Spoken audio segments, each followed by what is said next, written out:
But like you're looking at a situation where Cohen's like, we're not getting it done on offense, and that's the frustrating thing. But it wasn't, well, let's just go get the guy who's going to fix it on offense. And I think there's been some fatigue, at least from the fan base, of let's go get this guy who's this offensive genius who's going to make it all work. I think there are a good chunk of guys who could end up being candidates for Auburn that are offensive guys, but it's not I will fix this. I'm the guy, right? And even Freeze came in. Remember, Freeze came in and said he wasn't going to be the guy because, I got to recruit.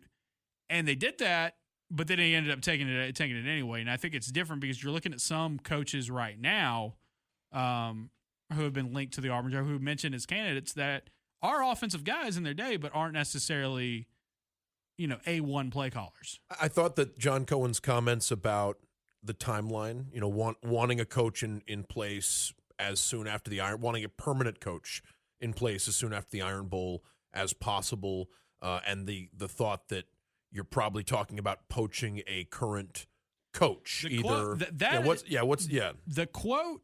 I think this is the most informative quote we got from that entire press conference, talking about the timeline.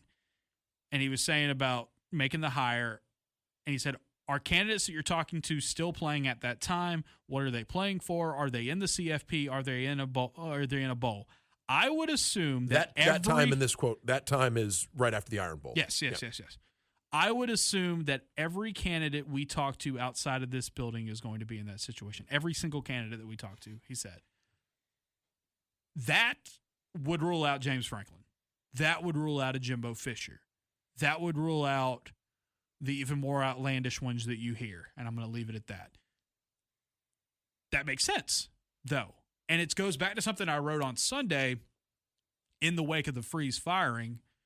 It was basically the thing. Because, I wrote the obituary of his tenure, but I was taught a long time ago by some people who were good at this job, I'm not saying I am, that when you write a story you want it to be significant, it needs to spin forward. You need to be looking. It can't just be, well, Hugh Freeze didn't work out at Auburn. Yeah, everybody knows that. But so kind of the crux is that when Auburn hired Hugh Freeze, it was looking backwards. It was saying, let's get back to what he did at Ole Miss. And I know there's some talk out there right now where it's like, could Auburn hire another group of 5 coach? They just hired back-to-back group of 5 coaches. Number one, that's usually where coaches jumping up come from, especially this day and age in college football. Just look at the top 25, look at the teams in the playoff race and see where they came from. Number two, you are kidding yourself if you think that Auburn hired Hugh Freeze because of what he did at Liberty. Because number one, it wasn't that impressive outside of one COVID season.